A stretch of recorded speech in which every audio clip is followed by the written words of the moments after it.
Hello plus 2 class. Today we are going to discuss about the excess demand and deficit demand. Already we have discussed in the previous chapter regarding the full employment equilibrium. According to classical economists, full employment equilibrium exists where aggregate demand equals to aggregate supply. However, uh, this is not the full only situation.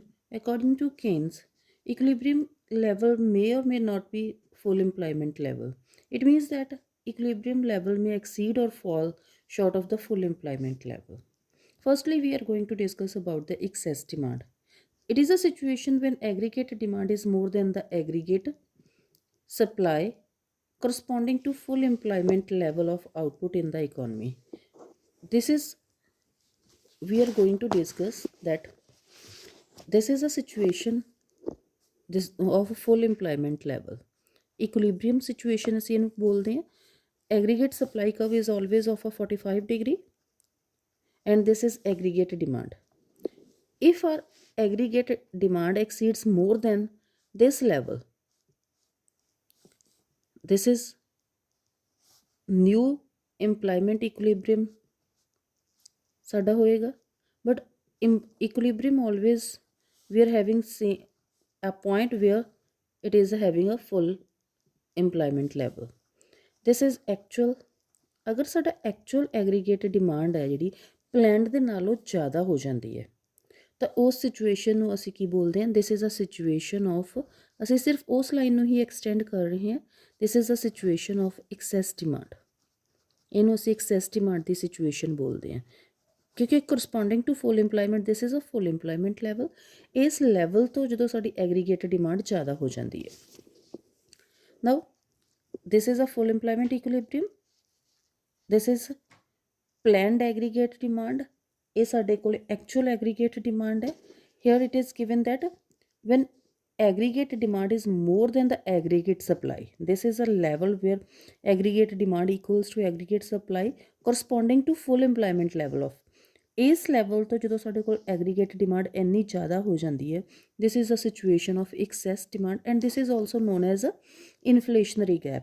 ਇਨਫਲੇਸ਼ਨਰੀ gap ਸਾਡੇ ਕੋਲ when actual aggregated demand exceeds the aggregated demand required to establish the full employment equilibrium. Full employment equilibrium, this is a situation of full employment equilibrium. ਇਹਦੇ ਨਾਲੋਂ ਸਾਡੀ ਜਿਹੜੀ demand aggregate demand ਹੈ, ਜਿਹੜੀ actual aggregate demand ਹੈ, ਉਹ ਜ਼ਿਆਦਾ ਹੋ ਜਾਂਦੀ ਹੈ. ਬਿਕੋਜ਼ ਫੁੱਲ ਇੰਪਲਾਈਮੈਂਟ ਤੋਂ ਜ਼ਿਆਦਾ ਅਸੀਂ ਨਾ ਤਾਂ ਆਊਟਪੁੱਟ ਇਨਕਰੀਜ਼ ਕਰ ਸਕਦੇ ਨਾ ਇੰਪਲਾਈਮੈਂਟ ਇਨਕਰੀਜ਼ ਕਰ ਸਕਦੇ ਹਾਂ. Definitely it rises the price level only.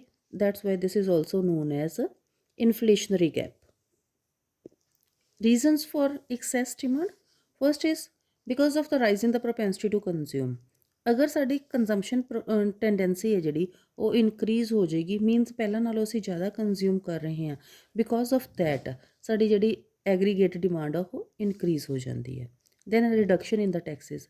Texas reduce ਹੋਣ ਦੇ ਨਾਲ ਅਰਲੀਅਰ ਅਸੀਂ ਜ਼ਿਆਦਾ ਟੈਕਸਿਸ ਪੇ ਕਰ ਰਹੇ ਸੀ, ਹੁਣ ਅਸੀਂ ਟੈਕਸ ਘੱਟ ਪੇ ਕਰ ਰਹੇ ਹਾਂ.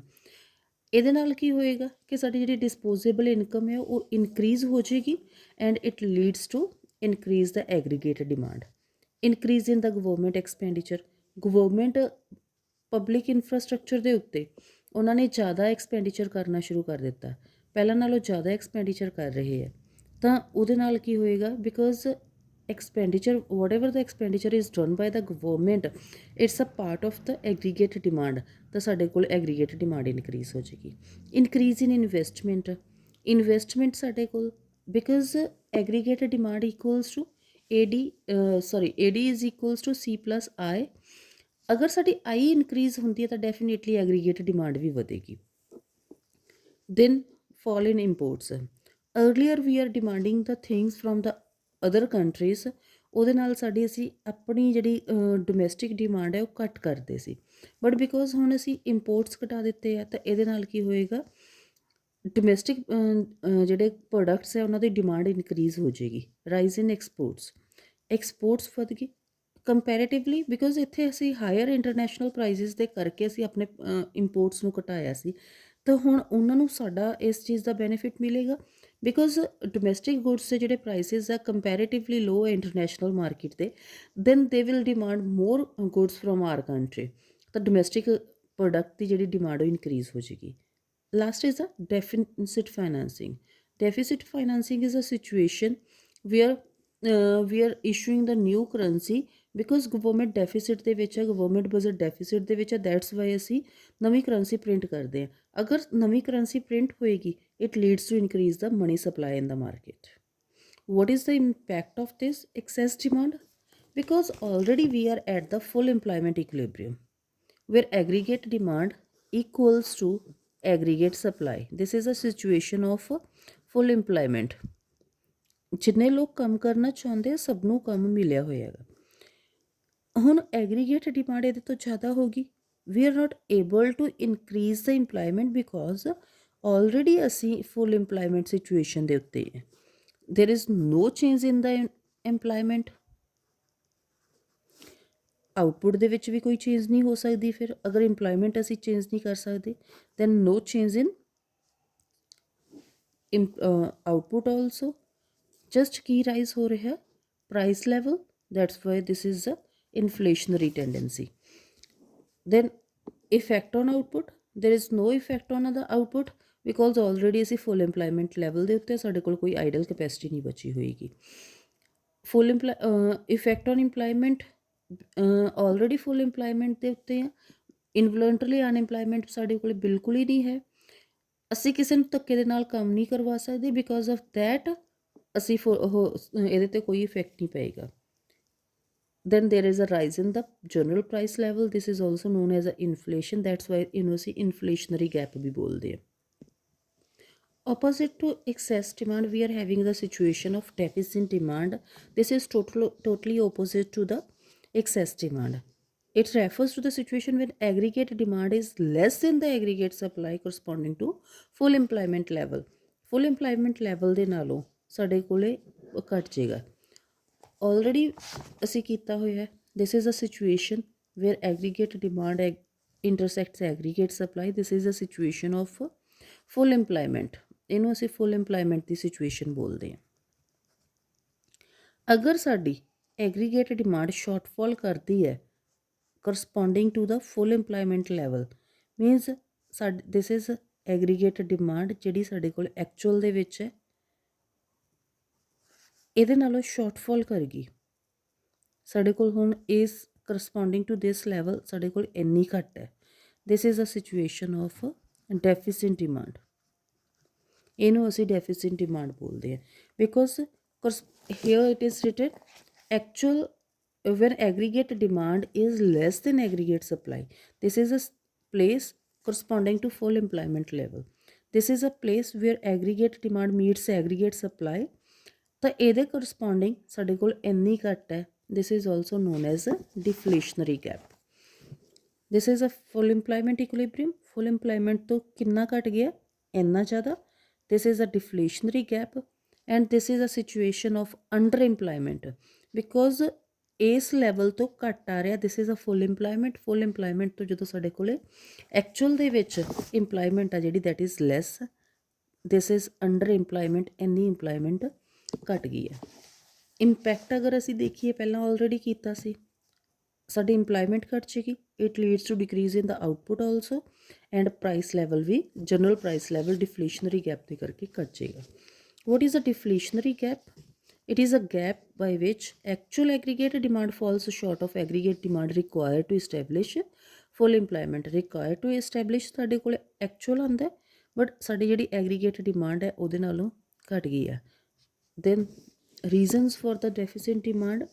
First is a decrease in propensity to consume. ਪਹਿਲਾਂ ਲੋਕ ਜ਼ਿਆਦਾ ਕੰਜ਼ਿਊਮ ਕਰਦੇ ਸੀ, ਨਾਓ ਦੇ ਹੈਵ ਡਿਕਰੀਜ਼ਡ। ਹੁਣ ਉਹ ਉਨਾ ਨਹੀਂ ਉਹ ਕਰਦੇ ਤਾਂ ਉਹਦੇ ਨਾਲ ਐਗਰੀਗੇਟ ਡਿਮਾਂਡ ਸ਼ਾਰਟਫਾਲ ਕਰ ਜਾਏਗੀ। ਇਨਕਰੀਜ਼ ਇਨ ਟੈਕਸਿਸ ਇਨਕਰੀਜ਼ ਹੋਣ ਦੇ ਨਾਲ ਸਾਡੀ ਡਿਸਪੋਜ਼ੇਬਲ ਇਨਕਮ ਆ ਜਿਹੜੀ ਉਹ ਘਟ ਗਈ ਹੈ। Like earlier we are earning 2 lakh, ਅਸੀਂ ਟੈਕਸ 10% ਪੇ ਕਰ ਰਹੇ ਸੀ। 10% ਆਫ 2 ਲੱਖ ਇਜ਼ 20,000, ਤਾਂ ਸਾਡੇ ਕੋਲ 1,80,000 ਇਨਕਮ ਆ ਜਿਹੜੀ ਉਹ ਬਚ ਰਹੀ ਹੈਗੀ। But now they have increase the Texas. Instead of 20,000 now they are taking 30,000 as the taxes. ਹੁਣ ਸਾਡੇ ਕੋਲ ਡਿਸਪੋਜ਼ੇਬਲ ਇਨਕਮ ਕਿੰਨੀ ਬਚੀ? 1,70,000। अर्लीयर वी आर हैविंग 1,80,000 ਅਸੀਂ 1,80,000 ਰੁਪਏ ਸਪੈਂਡ ਕਰ ਸਕਦੇ ਸੀ, but now we are having 1,70,000, we are only able to spend 170। That's why ਸਾਡੀ ਐਗਰੀਗੇਟ ਡਿਮਾਂਡ ਹੈ ਜਿਹੜੀ ਉਹ ਵੀ ਸ਼ਾਰਟਫਾਲ ਕਰ ਜਾਏਗੀ। Decrease in government expenditure, government ਨੇ ਇਨਫਰਾਸਟਰਕਚਰ ਐਕਟੀਵਿਟੀਜ਼ ਦੇ ਉੱਤੇ ਜੋ ਵੀ ਐਕਸਪੈਂਡੀਚਰ ਕਰ ਰਹੇ ਸੀ ਉਹਨਾਂ ਨੇ ਉਹ ਘਟਾ ਦਿੱਤਾ ਹੈ। ਦੈਨ ਫਾਲ ਇਨ ਇਨਵੈਸਟਮੈਂਟ ਐਕਸਪੈਂਡੀਚਰ, ਸਾਡੇ ਜਿਹੜੇ ਇਨਵੈਸਟਮੈਂਟ ਐਕਸਪੈਂਡੀਚਰ, ਇਨਵੈਸਟਮੈਂਟ ਕਿਵੇਂ ਇਫੈਕਟ ਕਰਦੀ ਹੈ, ਦਿਸ ਇਜ਼ ਸੀ ਪਲਸ ਆਈ ਦੋਨਾਂ ਨੂੰ ਐਡ ਕਰਕੇ ਇੰਨਾ ਹੀ ਅਸੀਂ ਉਹਦੇ ਤੋਂ ਐਗਰੀਗੇਟ ਡਿਮਾਂਡ ਜ਼ਿਆਦਾ ਕਰਦੇ ਹਾਂ। This is aggregate demand. ਹੁਣ ਐਗਰੀਗੇਟ ਡਿਮਾਂਡ ਅਗਰ ਸਾਡੀ ਆਈ ਘਟ ਗਈ ਤਾਂ ਐਗਰੀਗੇਟ ਡਿਮਾਂਡ ਵੀ ਫਾਲ ਕਰੇਗੀ। ਬਿਕੋਜ਼ ਆਫ ਦੈਟ ਸਾਡੀ ਜਿਹੜੀ ਐਗਰੀਗੇਟ ਡਿਮਾਂਡ ਹੈ ਉਹ ਫਾਲ ਕਰ ਜਾਂਦੀ ਹੈ ਜਦੋਂ ਫਾਲ ਇਨ ਇਨਵੈਸਟਮੈਂਟ ਹੁੰਦੀ ਹੈ। Rise in imports, due to the comparative less prices in the domestic market, ਤਾਂ ਇੰਟਰਨੈਸ਼ਨਲ ਪ੍ਰਾਈਸਿਸ ਤੋਂ ਜਦੋਂ ਡੋਮੈਸਟਿਕ ਮਾਰਕੀਟ ਦੇ ਪ੍ਰਾਈਸਿਸ ਘਟਦੇ ਆ ਤਾਂ ਸਾਡੇ ਜਿਹੜੇ ਇੰਪੋਰਟਸ ਹੈ ਸਾਨੂੰ ਕੋਸਟਲੀ ਫੀਲ ਹੋਣੇ ਸ਼ੁਰੂ ਹੋ ਜਾਂਦੇ ਆ। ਅਸੀਂ ਇੰਪੋਰਟਸ ਆ ਜਿਹੜੇ ਐਕਸਪੋਰਟਸ ਆ ਕੋਸਟਲੀ ਫੀਲ ਹੋਣੇ ਸ਼ੁਰੂ ਹੋ ਜਾਂਦੇ ਆ, ਬਿਕੋਜ਼ ਸਾਨੂੰ ਉਹਨੇ ਸਾਡੇ ਜਿਹੜੇ ਇੰਟਰਨੈਸ਼ਨਲ ਪ੍ਰਾਈਸਿਸ ਘੱਟ ਹੈ, ਡੋਮੈਸਟਿਕ ਪ੍ਰਾਈਸਿਸ ਜ਼ਿਆਦਾ ਹੈ, ਤਾਂ ਡੋਮੈਸਟਿਕ ਪ੍ਰਾਈਸਿਸ ਹਾਇਰ ਹੋਣ ਦੇ ਕਰਕੇ ਸਾਡੇ ਐਕਸਪੋਰਟਸ ਘੱਟ ਜਾਣਗੇ, ਲੋਕ ਸਾਡੀਆਂ ਚੀਜ਼ਾਂ ਨੂੰ ਪਸੰਦ ਨਹੀਂ ਕਰਨਗੇ। ਐਂਡ ਇੰਪੋਰਟਸ ਜ਼ਿਆਦਾ ਹੋਣਗੇ ਬਿਕੋਜ਼ ਸਾਨੂੰ ਇੰਟਰਨੈਸ਼ਨਲ ਮਾਰਕੀਟਸ ਦੇ ਵਿੱਚ ਕੰਪੈਰੇਟਿਵ ਲੈਸ ਪ੍ਰਾਈਸਿਸ ਮਿਲ ਰਹੇ ਆ ਜਿੰਨੇ ਸਾਡੇ ਡੋਮੈਸਟਿਕ ਪ੍ਰਾਈਸਿਸ ਹੈ, ਤਾਂ ਸਾਡੇ ਕੋਲ ਇੰਪੋਰਟਸ ਆ ਜਿਹੜੇ ਉਹ ਇਨਕਰੀਜ਼ ਕਰ ਜਾਣਗੇ। ਇੰਪੈਕਟ ਕੀ ਹੋਏਗਾ, there is decrease in the output, because ਸਾਡੇ ਕੋਲ ਐਗਰੀਗੇਟ ਡਿਮਾਂਡ ਇੰਨੀ ਜ਼ਿਆਦਾ ਨਹੀਂ ਹੈ, ਆਲਰੇਡੀ ਸਾਡੇ ਕੋਲ ਸਟਾਕ ਜ਼ਿਆਦਾ ਬਚਿਆ ਹੋਇਆ ਹੈਗਾ, ਤਾਂ ਅਸੀਂ ਆਉਣ ਵਾਲੇ ਟਾਈਮ ਦੇ ਵਿੱਚ ਲੈਸ ਪਲਾਨ ਕਰਾਂਗੇ ਕਿ ਆਉਣ ਵਾਲੇ ਟਾਈਮ ਦੇ ਵਿੱਚ ਅਸੀਂ ਘੱਟ ਕਰੀਏ ਸੋ ਦੈਟ ਕਿ ਸਾਡੀ ਜਿਹੜੀ ਆਊਟਪੁੱਟ ਆ ਉਹ ਫਾਲ ਕਰ ਜਾਏਗੀ। ਇਫੈਕਟ ਔਨ ਇੰਪਲਾਈਮੈਂਟ, ਜਦੋਂ ਆਊਟਪੁੱਟ ਅਸੀਂ ਫਾਲ ਕਰ ਗਈ ਹੈਗੀ ਤਾਂ ਸਾਡੀ ਇੰਪਲਾਈਮੈਂਟ ਆ ਜਿਹੜੀ ਉਹ ਵੀ ਫਾਲ ਕਰ ਜਾਏਗੀ, because this is a situation of deficit demand. And ਉਹਦੇ ਨਾਲ ਕੀ ਹੋਏਗਾ, ਅੰਡਰ ਇੰਪਲਾਈਮੈਂਟ ਸਿਚੁਏਸ਼ਨ ਆ ਜਾਏਗੀ। ਅੰਡਰ ਇੰਪਲਾਈਮੈਂਟ ਹੋਏਗੀ ਤਾਂ ਇਨਵਲੰਟਰੀ ਅਨਇੰਪਲਾਈਮੈਂਟ ਆ ਜਿਹੜਾ ਉਹ ਐਗਜ਼ਿਸਟ ਕਰੇਗਾ ਇੱਥੇ। Then effect on the general price level ਵੀ ਫਾਲ ਕਰ ਜਾਏਗਾ। Next is difference between the excess demand and deficit demand. Excess demand, it is a situation when aggregate demand is more than the aggregate supply corresponding to full employment level. This is when aggregate demand is less than aggregate supply corresponding to full employment level. Inflationary, here it is a inflationary gap or ਇਹਦੇ ਵਿੱਚ deflationary gap ਹੋਏਗਾ। Equilibrium level, this is a over full employment equilibrium, already we have discussed in the chapter number 8, and this is a underemployment equilibrium. Reasons, already we have discussed the reasons ਸਾਡੇ ਕੋਲ due to the rise in the consumption expenditure, investment expenditure, this is due to fall in the consumption expenditure. And next is impact on output and employment. There is no impact on output and employment because already we have achieved the full employment equilibrium, and here it decreases because ਅਸੀਂ under ਇੰਪਲਾਈਮੈਂਟ ਇਕੁਲੀਬਰੀਅਮ 'ਤੇ ਆ ਗਏ ਹਾਂ, ਤਾਂ ਉਹਦੇ ਨਾਲ ਕੀ ਹੋਏਗਾ, output ਵੀ ਘੱਟ ਜਾਏਗੀ, ਇੰਪਲਾਈਮੈਂਟ ਵੀ ਘੱਟ ਜਾਏਗੀ। Impact on price, inflationary tendencies ਹੈ, ਪ੍ਰਾਈਸਿਸ ਰਾਈਜ਼ ਹੋਣਗੇ, ਡਿਫਲੇਸ਼ਨਰੀ ਟੈਂਡੈਂਸੀਜ਼ ਹੈ, ਪ੍ਰਾਈਸਿਸ ਫਾਲ ਹੋਣਗੇ। Measures to correct excess demand and deficit demand, ਅਸੀਂ ਇਹਨਾਂ ਨੂੰ ਸੈਪਰੇਟਲੀ ਕਰਾਂਗੇ because here they have given for both, but separately ਸਾਨੂੰ ਜ਼ਿਆਦਾ ਕਲੈਰਿਟੀ ਹੋਏਗੀ ਇਹਦੀ। Measures to correct excess demand, excess demand ਜਦੋਂ ਸਾਡੇ ਕੋਲ aggregate demand is more than the aggregate supply corresponding to full employment level, ਜਿੱਥੇ ਸਾਡੇ ਕੋਲ ਡਿਮਾਂਡ ਹੈ ਜਿਹੜੀ ਉਹ ਜ਼ਿਆਦਾ ਹੈ ਪਲਾਨ ਡਿਮਾਂਡ ਦੇ ਨਾਲੋਂ, ਉਹਨੂੰ ਡਿਕਰੀਜ਼ ਕਰਨ ਦੇ ਲਈ ਫਸਟ ਇੰਸਟੈਂਟ ਸਾਡੇ ਕੋਲ ਕੀ ਆਉਂਦਾ, that is decrease in the government spending. Because ਇੱਥੇ ਅਸੀਂ ਪਬਲਿਕ ਨੂੰ ਇਨਕਲੂਡ ਨਹੀਂ ਕਰ ਰਹੇ ਕਿ ਡਾਇਰੈਕਟਲੀ ਅਸੀਂ ਗਵਰਨਮੈਂਟ ਨੂੰ ਉਹ ਕਰ ਰਹੇ ਹਾਂ, ਗਵਰਨਮੈਂਟ ਆਪਣਾ ਐਕਸਪੈਂਡੀਚਰ ਘਟਾ ਦੇਵੇਗੀ ਇਨਫਰਾਸਟਰਕਚਰ ਐਕਟੀਵਿਟੀਜ਼ ਦੇ ਉੱਤੇ। ਜਦੋਂ ਗਵਰਨਮੈਂਟ ਇਸ ਸਿਚੁਏਸ਼ਨ ਨੂੰ ਇਸ ਤਰੀਕੇ ਦੇ ਨਾਲ ਕੰਟਰੋਲ ਕਰਦੀ ਹੈਗੀ ਤਾਂ ਸਾਡੀ ਐਗਰੀਗੇਟ ਡਿਮਾਂਡ ਆ ਉਹ ਰਿਡਿਊਸ ਹੋ ਜਾਂਦੀ ਹੈਗੀ, ਬਿਕੋਜ਼ ਗਵਰਨਮੈਂਟ ਹੁਣ ਖੁਦ ਇਨੀਸ਼ੀਏਟ ਕਰ ਰਹੀ ਹੈਗੀ so that we can decrease the inflationary tendencies. Next is increase in taxes, because ਅਸੀਂ ਰੀਜ਼ਨਸ ਦੇ ਵਿੱਚ ਕੀਤਾ ਸੀਗਾ ਫਾਲ ਇਨ ਟੈਕਸਿਸ ਟੈਕਸਿਸ ਘਟ ਗਏ ਆ, ਟੈਕਸਿਸ ਨੂੰ ਘਟਣ ਦੇ ਕਰਕੇ ਸਾਡੀ ਜਿਹੜੀ ਡਿਸਪੋਜ਼ੇਬਲ ਇਨਕਮ ਹੈ ਉਹ ਇਨਕਰੀਜ਼ ਹੋ ਗਈ ਹੈ। ਅਗਰ ਅਸੀਂ ਇਸ ਸਿਚੁਏਸ਼ਨ ਨੂੰ ਕੰਟਰੋਲ ਕਰਨਾ ਚਾਹੁੰਦੇ ਹਾਂ ਤਾਂ ਅਸੀਂ ਟੈਕਸਿਸ ਨੂੰ ਇਨਕਰੀਜ਼ ਕਰ ਦੇਵਾਂਗੇ so that people will have less money in their hands, ਤਾਂ ਉਹ ਘੱਟ ਸਪੈਂਡ ਕਰਨਗੇ। Next measure is decrease in money supply or availability of credit. If people will have less money supply in their hands or less availability of credit, ਤਾਂ ਉਹਦੇ ਨਾਲ ਸਾਡੀ money supply ਘਟ ਜਾਏਗੀ। ਮਨੀ ਸਪਲਾਈ ਘਟਣ ਦੇ ਨਾਲ ਐਗਰੀਗੇਟ ਡਿਮਾਂਡ ਫਾਲ ਕਰ ਜਾਏਗੀ। Here firstly they have discussed the quantitative instrument. First is the increase in the bank rate. Bank rate ਉਹ ਵਾਲੀ ਸਿਚੁਏਸ਼ਨ ਹੁੰਦੀ ਹੈ ਜਦੋਂ RBI ਕਮਰਸ਼ੀਅਲ ਬੈਂਕਸ ਨੂੰ for their long term needs money provide ਕਰਦੀ ਹੈ ਸੋ ਦੈਟ ਕਿ ਉਹ ਆਪਣੀਆਂ ਜਿਹੜੀਆਂ ਜ਼ਰੂਰਤਾਂ ਹੀ ਉਹਨਾਂ ਨੂੰ ਪੂਰੀਆਂ ਕਰ ਸਕਣ। ਐਕਸੈਸ ਦੇ ਡਿਮਾਂਡ ਉਹਦੇ ਵਿੱਚ ਸਿਚੁਏਸ਼ਨ ਦੇ ਵਿੱਚ ਅਗਰ ਅਸੀਂ ਬੈਂਕ ਰੇਟ ਨੂੰ ਇਨਕਰੀਜ਼ ਕਰ ਦਿੰਦੇ ਹਾਂ, it will lead to increase the cost of borrowing. Cost of borrowing increase ਕਰ ਜਾਏਗੀ, ਲੋਕ ਘੱਟ ਉਹਨੂੰ ਉਹ ਕਰਨਗੇ। ਬੈਂਕ ਰੇਟ ਅਗਰ ਇਨਕਰੀਜ਼ ਕਰ ਰਹੇ ਹਾਂ, it leads to increase the cost of borrowing. Cost of borrowing increase ਕਰਨ ਦੇ ਨਾਲ ਲੋਕ ਲੈਸ ਉਹ ਕਰਨਗੇ ਇਹਨੂੰ, ਕਿਉਂਕਿ ਹੁਣ ਜਦੋਂ ਕੋਈ ਵੀ ਚੀਜ਼ ਕੋਸਟਲੀ ਹੁੰਦੀ ਹੈ ਤਾਂ ਅਸੀਂ ਡਿਸਕਰੇਜ ਹੁੰਦੇ ਹਾਂਗੇ ਉਸ ਚੀਜ਼ ਨੂੰ ਕਰਨ ਦੇ ਲਈ। ਦੈਨ ਡਿਸਕਰੇਜ ਹੋਣ ਦੇ ਨਾਲ it leads to decrease in the money supply in the market. ਅਗਰ ਮਨੀ ਸਪਲਾਈ ਘਟ ਜਾਂਦੀ ਤਾਂ ਐਗਰੀਗੇਟ ਡਿਮਾਂਡ ਡੈਫੀਨੇਟਲੀ ਘਟੇਗੀ। Next is increase in repo rate. Similarly repo rate is a situation, ਸਾਡੇ ਕੋਲ ਕਿਹੜਾ ਰੇਟ ਹੁੰਦਾ ਹੈ ਜਦੋਂ ਸੈਂਟਰਲ ਬੈਂਕ ਮਨੀ ਲੈਂਡ ਕਰਦੀ ਹੈ ਕਮਰਸ਼ੀਅਲ ਬੈਂਕਸ ਨੂੰ to meet their short term needs. Firstly ਅਸੀਂ ਕੀਤਾ ਸੀਗਾ because there is a difference, just one difference in between a repo rate and bank rate. Repo rate is for short term needs and bank rate is for long term needs. ਉਹ ਵਾਲਾ rate ਜਦੋਂ commercial banks ਬੋਰੋ ਕਰਦੀਆਂ reserve bank ਤੋਂ, ਠੀਕ ਹੈ, RBI land ਕਰ ਰਹੀ ਹੈ ਕਮਰਸ਼ੀਅਲ ਬੈਂਕਸ ਨੂੰ for their long term and short term needs. Similarly effect ਸਾਡੇ ਕੋਲ ਰਹੇਗਾ in place of the bank rate, ਇੱਥੇ ਸਾਡੇ ਕੋਲ ਕੀ ਆ ਜਾਏਗਾ, repo rate. Repo rate increase ਹੋਣ ਦੇ ਨਾਲ ਸਾਡੀ ਕਾਸਟ ਆਫ ਬੋਰਿੰਗ ਇਨਕਰੀਜ਼ ਹੋ ਜਾਏਗੀ and it discourages the people to borrow less, ਠੀਕ ਹੈ, ਤਾਂ ਉਹਦੇ ਨਾਲ ਮਨੀ ਸਪਲਾਈ ਘਟ ਜਾਏਗੀ, ਐਗਰੀਗੇਟ ਡਿਮਾਂਡ ਘਟ ਜਾਏਗੀ। Next is increase in reverse repo rate. Reverse repo rate ਸਾਡੇ ਕੋਲ ਜਦੋਂ ਕਮਰਸ਼ੀਅਲ ਬੈਂਕਸ ਲੈਂਡ ਕਰ ਰਹੀਆਂ ਜਾਂ ਆਪਣੇ ਸਰਪਲਸ ਫੰਡਸ ਨੂੰ to commercial bank, earlier they are borrowing, ਹੁਣ ਇੱਥੇ ਕਮਰਸ਼ੀਅਲ ਬੈਂਕਸ ਲੈਂਡ ਕਰ ਰਹੀਆਂ ਹੈਗੀਆਂ। ਇਹ ਆਲਵੇਜ਼ ਉਸ ਟਾਈਮ ਦੇ ਵਿੱਚ ਹਮੇਸ਼ਾ ਸਿਰਫ ਅਸੀਂ ਇਹਨੂੰ ਯੂਜ਼ ਕਰਦੇ ਹਾਂ at the time of the excess demand, ਕਿਉਂਕਿ ਐਕਸੈਸ ਡਿਮਾਂਡ ਦੇ ਵਿੱਚ ਹੀ ਹੋਏਗਾ, ਡੈਫੀਸਿਟ ਡਿਮਾਂਡ ਦੇ ਵਿੱਚ ਉਹ ਲੈਂਡ ਨਹੀਂ ਕਰ ਸਕਦੇਗੇ। ਐਕਸੈਸ ਮਨੀ ਸਪਲਾਈ ਸਾਡੇ ਕੋਲ ਆ, ਉਸ ਸਿਚੁਏਸ਼ਨ ਦੇ ਵਿੱਚ ਹੀ ਅਸੀਂ ਸਿਰਫ ਇਹਨੂੰ ਅਪਲਾਈ ਕਰਦੇ ਹਾਂਗੇ। ਰਿਵਰਸ ਰੈਪੋ ਰੇਟ ਨੂੰ ਇਨਕਰੀਜ਼ ਕਰ ਦੇਗਾ।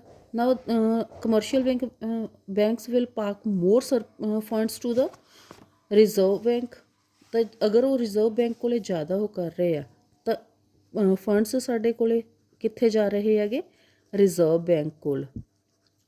ਉੱਥੇ ਜ਼ਿਆਦਾ ਫੰਡਸ ਜਾਣ ਦੇ ਨਾਲ ਮਨੀ ਸਪਲਾਈ ਮਾਰਕੀਟ ਦੇ ਵਿੱਚ ਫਾਲ ਕਰ ਜਾਏਗੀ and it leads to decrease in the aggregate demand. Next, open market operations. Open market buying and selling of government securities to and from the public. ਸਾਡੇ ਕੋਲੇ this is a situation of sale of securities when Reserve Bank sell the government securities to public or commercial banks. Securities sale ਕਰ ਰਹੇ ਹੈ ਤਾਂ funds ਜ਼ਿਆਦਾ park ਕਿੱਥੇ ਹੋ ਰਹੇ ਆ, ਅਗੇਨ ਕਮਰਸ਼ੀਅਲ ਉਹਦੇ ਰਿਜ਼ਰਵ ਬੈਂਕ ਦੇ ਕੋਲ। It lead to decrease in the money supply. Money supply ਘਟ ਗਈ ਤਾਂ ਐਗਰੀਗੇਟ ਡਿਮਾਂਡ ਘਟ ਜਾਏਗੀ। Next is a increase in legal reserve requirement. RBI ਆਪਣੇ ਕੋਲ ਤੇ ਰਿਜ਼ਰਵ ਬੈਂਕ ਦੇ ਕੋਲ ਕੁਛ ਮਨੀ ਹੈ ਜਿਹੜੀ obliged ਹੁੰਦੀ ਹੈ to keep such money in the bank. First is a cash reserve ratio. This is a minimum percentage of net demand and time liabilities to be kept by the commercial bank with the central bank, and this is same ਅਸੀਂ ਕਹਿੰਦੇ ਹਾਂ with themselves, ਜਦੋਂ ਆਪਣੇ ਕੋਲੇ ਰੱਖਦੇ ਆ, ਜਦੋਂ commercial banks ਦੇ ਕੋਲ ਰੱਖਦੇ ਆ। ਅਗਰ ਇਸ ਨੂੰ ਅਸੀਂ ਇਨਕਰੀਜ਼ ਕਰ ਦਿੰਦੇ ਹਾਂ LRR ਨੂੰ। LRR ਇਨਕਰੀਜ਼ ਕਰਨ ਦੇ ਨਾਲ ਜ਼ਿਆਦਾ ਰਿਜ਼ਰਵਸ ਕਿੱਥੇ ਮੇਨ ਉਹ ਕਰ ਰਹੇ ਹਾਂ ਅਸੀਂ RBI ਦੇ ਕੋਲ। RBI ਕੋਲ ਜ਼ਿਆਦਾ ਰਿਜ਼ਰਵ ਪਾਕ ਹੋ ਰਹੇ ਹੈਗੇ, ਰਿਜ਼ਰਵਸ ਸਾਡੇ ਕੋਲ ਲੈਸ ਮਨੀ ਬਚੇਗੀ ਲੈਂਡ ਕਰਨ ਦੇ ਲਈ। It leads to decrease in the money supply and aggregate demand ਵੀ ਫਾਲ ਕਰ ਜਾਏਗੀ। Next is quantitative instruments. Qualitative instruments. First is increase in the margin requirement. Margin, it's a difference between the market value of security and loan amount given to the person. ਤਾਂ ਅਗਰ ਸਾਡੇ ਕੋਲੇ ਜ਼ਿਆਦਾ loans ਹੋਣਗੇ, ਜ਼ਿਆਦਾ gap ਹੋਏਗਾ in between the market value and loan amount, ਤਾਂ ਅਸੀਂ ਲੈਸ ਬਾਏ ਕਰਾਂਗੇ, ਲੈਸ ਬੋਰੋ ਕਰਾਂਗੇ, ਤਾਂ ਉਹਦੇ ਨਾਲ ਮਨੀ ਸਪਲਾਈ ਘੱਟ ਜਾਏਗੀ। ਮੋਰਲ ਸਿਊਜ਼ਨਸ, ਸਾਡੇ ਕੋਲ ਕੰਬੀਨੇਸ਼ਨ ਹੁੰਦਾ ਹੈ persuasion and pressure given by the RBI because it's a lender of the last resort. ਉਹ ਆਪਣੀ ਡਿਸਕਸ਼ਨ ਸਪੀਚਸ ਦੇ ਥਰੂ ਉਹ ਬੈਂਕਸ ਨੂੰ ਹਿੰਟਸ ਪ੍ਰੋਵਾਈਡ ਕਰਦੀ ਹੈ we have to increase the money supply or decrease the money supply. Now it's advise to discourage the lending. ਅਗਰ ਉਹ landing ਨੂੰ ਡਿਸਕਰੇਜ ਕਰਨ ਦੇ ਲਈ ਐਡਵਾਈਜ਼ ਕਰ ਰਹੀ ਹੈ, it leads to decrease in the money supply. Next is a selective credit control. Introduce credit rationing. ਅਗਰ ਅਸੀਂ ਕ੍ਰੈਡਿਟ ਰਾਸ਼ਨਿੰਗ ਨੂੰ ਇੰਟਰੋਡਿਊਸ ਕਰ ਦਿੰਦੇ ਹਾਂ, ਕ੍ਰੈਡਿਟ ਰਾਸ਼ਨਿੰਗ ਮੀਨਸ ਕਿਹਨੂੰ ਅਸੀਂ ਦੇਣਾ ਹੈ ਲੋਨ, ਕਿਹਨੂੰ ਨਹੀਂ ਦੇਣਾ। ਜਸਟ ਪ੍ਰੋਡਕਟਿਵ ਪਰਪਸ ਦੇ ਲਈ ਅਸੀਂ ਲੋਨਸ ਪ੍ਰੋਵਾਈਡ ਕਰਾਂਗੇ, ਅਦਰ ਦੈਨ ਦੈਟ ਅਸੀਂ ਲੋਨਸ ਪ੍ਰੋਵਾਈਡ ਨਹੀਂ ਕਰਾਂਗੇ, then it leads to decrease in the money supply in the market. Measures to correct deficient demand, same ਸਾਡੇ ਕੋਲੇ ਆਉਂਦਾ ਹੈ। Opposite to this vice versa ਅਗਰ ਅਸੀਂ ਇਹਦਾ ਕਰਦੇ ਆਂਗੇ, here it is increase in the government spending. ਅਗਰ ਗਵਰਨਮੈਂਟ ਸਪੈਂਡਿੰਗ ਨੂੰ ਅਸੀਂ ਇਨਕਰੀਜ਼ ਕਰ ਦਿੰਦੇ ਹਾਂ ਤਾਂ ਉਹਦੇ ਨਾਲ ਸਾਡੇ ਕੋਲੇ ਜ਼ਿਆਦਾ ਲੋਕਾਂ ਕੋਲੇ ਮਨੀ ਹੋਏਗੀ। ਅਸੀਂ ਫਲਾਈਓਵਰਸ ਬਣਾ ਰਹੇ ਹਾਂ, ਬ੍ਰਿਜਸ ਬਣਾ ਰਹੇ ਹਾਂ, ਤਾਂ ਉਹਦੇ ਨਾਲ ਮਨੀ ਸਪਲਾਈ ਇਨਕਰੀਜ਼ ਕਰ ਜਾਏਗੀ ਮਾਰਕੀਟ ਦੇ ਵਿੱਚ and it leads to increase in the aggregate demand. Second is decrease in the taxes. First, increase the government spending, decrease in the taxes. With the decrease in the taxes, ਸਾਡੇ ਕੋਲੇ disposable income ਜ਼ਿਆਦਾ ਹੋਏਗੀ। Disposable income ਜ਼ਿਆਦਾ ਹੋਏਗੀ then ਅਸੀਂ spend ਮੋਰ ਕਰਾਂਗੇ, ਜ਼ਿਆਦਾ spend ਕਰ ਰਹੇ ਹਾਂ ਅਸੀਂ ਆਪਣੀ ਨੀਡਸ ਦੇ ਉੱਤੇ। Next is quantitative instruments. First is decrease in the bank rate. If we are decreasing the bank rate, cost of borrowing ਸਾਡੀ ਡਿਕਰੀਜ਼ ਹੋ ਜਾਏਗੀ। ਕੋਸਟ ਆਫ ਬੋਰਿੰਗ ਡਿਕਰੀਜ਼ ਹੋਣ ਦੇ ਨਾਲ ਅਸੀਂ ਇਨਕਰੇਜ਼ ਹੋਵਾਂਗੇ ਜ਼ਿਆਦਾ ਉਹਦੇ ਲਈ, ਤਾਂ it leads to increase in the money supply. ਜਦੋਂ ਮਨੀ ਸਪਲਾਈ ਇਨਕਰੀਜ਼ ਹੋਗੀ ਤਾਂ ਐਗਰੀਗੇਟਡ ਡਿਮਾਂਡ ਅਲਟੀਮੇਟਲੀ ਇਨਕਰੀਜ਼ ਹੋ ਜਾਏਗੀ। Decrease in the repo rate, already we have discuss this is similar to the bank rate. Decrease in the reverse repo rate. Reverse repo rate ਜਦੋਂ ਅਸੀਂ ਜ਼ਿਆਦਾ funds park ਕਰ ਰਹੇ ਹਾਂ RBI ਦੇ ਕੋਲੇ ਬਿਕੋਜ਼ ਉਹ ਇਫੈਕਟਿਵ ਸਾਨੂੰ ਉਹ ਦੇ ਰਿਹਾ ਹੈ। ਅਗਰ ਸਾਡੇ ਕੋਲੇ ਇੱਥੇ ਅਸੀਂ ਰਿਵਰਸ ਰੈਪੋ ਰੇਟ ਨੂੰ ਡਿਕਰੀਜ਼ ਕਰ ਦੇਵਾਂਗੇ, ਹੁਣ ਅਸੀਂ ਜ਼ਿਆਦਾ ਫੰਡਸ ਉੱਥੇ ਪਾਰਕ ਨਹੀਂ ਕਰ ਰਹੇ ਹੈਗੇ, ਦੈਨ ਉਹਦੇ ਨਾਲ ਮਾਰਕੀਟ ਮਨੀ ਸਪਲਾਈ ਹੈ ਜਿਹੜੀ ਉਹ ਇਨਕਰੀਜ਼ ਹੋ ਜਾਏਗੀ ਬਿਕੋਜ਼ ਕਮਰਸ਼ੀਅਲ ਬੈਂਕਸ ਦੇ ਕੋਲੇ ਜ਼ਿਆਦਾ ਫੰਡਸ ਹੈ ਲੈਂਡ ਕਰਨ ਦੇ ਲਈ।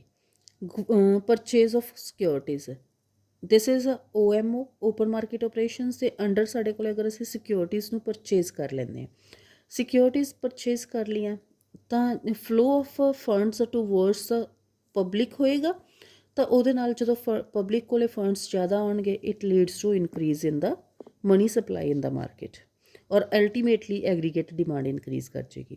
Decrease in the LRR, CRR ਅਤੇ SLR ਦੋਨਾਂ ਨੂੰ ਅਗਰ ਅਸੀਂ ਘਟਾ ਦਿੰਦੇ ਹਾਂ, ਦੋਨਾਂ ਨੂੰ ਘੱਟ ਕਰਨ ਦੇ ਨਾਲ ਕੀ ਹੋਏਗਾ ਕਿ ਸਾਡੇ ਕੋਲੇ ਕ੍ਰੈਡਿਟ ਫਲੋ ਆ ਜਿਹੜਾ ਉਹਨਾਂ ਕੋਲੇ ਵੱਧ ਜਾਏਗਾ। ਕਮਰਸ਼ੀਅਲ ਬੈਂਕਸ ਦੇ ਕੋਲੇ ਅਗਰ ਕਮਰਸ਼ੀਅਲ ਬੈਂਕਸ ਦੇ ਕੋਲੇ ਕ੍ਰੈਡਿਟ ਫਲੋ ਇਨਕਰੀਜ਼ ਕਰਦਾ ਹੈਗਾ ਤਾਂ ਉਹ ਜ਼ਿਆਦਾ ਲੋਨਸ ਰੇਜ਼ ਕਰ ਸਕਦੇ ਆ। Next is qualitative measures. First is decrease in the margin requirements.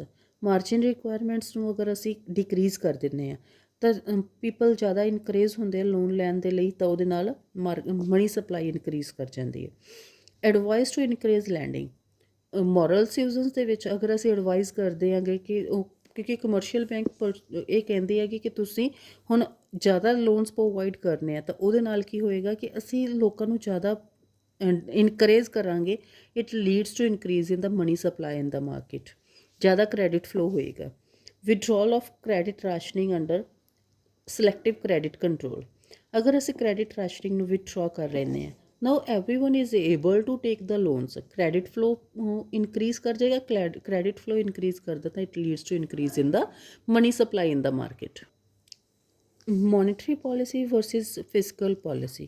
Monetary policy which is issued by the RBI adopt ਕਰਦੀ ਹੈਗੀ ਸੋ ਦੈਟ ਕਿ ਅਸੀਂ ਮਨੀ ਸਪਲਾਈ ਜਾਂ ਕ੍ਰੈਡਿਟ ਨੂੰ ਕੰਟਰੋਲ ਕਰ ਸਕੀਏ ਮਾਰਕੀਟ ਦੇ ਵਿੱਚ, whereas fiscal policy is controlled by the government, planned by policy of the government, central government ਦੀ policy ਹੁੰਦੀ ਹੈ to control the situation of money supply in the market।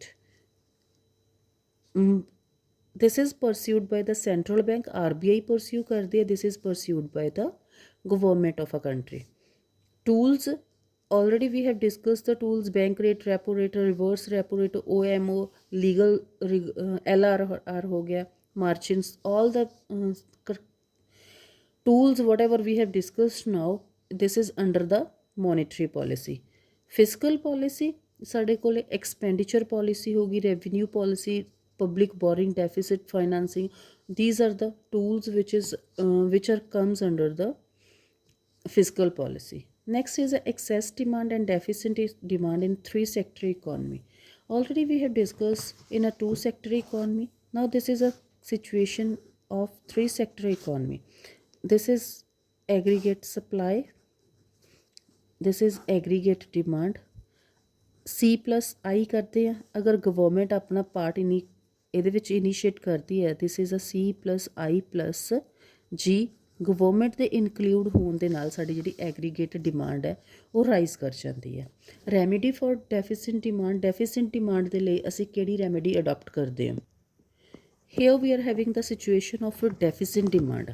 ਅਗਰ ਅਸੀਂ ਡੈਫੀਸਿਟ ਡਿਮਾਂਡ ਦੇ ਵਿੱਚ ਆਂਦੇ aggregate demand equals to C+I+G, ਤਾਂ ਉਹਦੇ ਵਿੱਚ ਗਵਰਨਮੈਂਟ ਆਪਣਾ ਜਿਹੜਾ ਐਕਸਪੈਂਡੀਚਰ ਆ ਉਹ ਐਡ ਕਰ ਦੇਗੀ। ਗਵਰਨਮੈਂਟ ਐਕਸਪੈਂਡੀਚਰ ਐਡ ਹੋਣ ਦੇ ਨਾਲ ਬਿਕੋਜ਼ ਅਸੀਂ ਡੈਫੀਸਿਟ ਡਿਮਾਂਡ ਦੀ ਸਿਚੁਏਸ਼ਨ ਦੇ ਉੱਤੇ ਡਿਫਲੇਸ਼ਨਰੀ ਗੈਪ ਹੈ, it leads to increase the aggregate demand, ਉਹਦੇ ਨਾਲ ਐਗਰੀਗੇਟ ਡਿਮਾਂਡ ਇਨਕਰੀਜ਼ ਹੋਏਗੀ, ਅਸੀਂ ਫੁੱਲ ਇੰਪਲਾਈਮੈਂਟ ਇਕੁਇਲਿਬਰੀਅਮ ਦੇ ਉੱਤੇ ਆ ਜਾਵਾਂਗੇ। Remedy for excess demand, this is a situation when aggregate demand equals, ਸਾਡੇ ਕੋਲ ਆਉਂਦਾ aggregate demand equals to C+I, inflationary gap ਹੈ।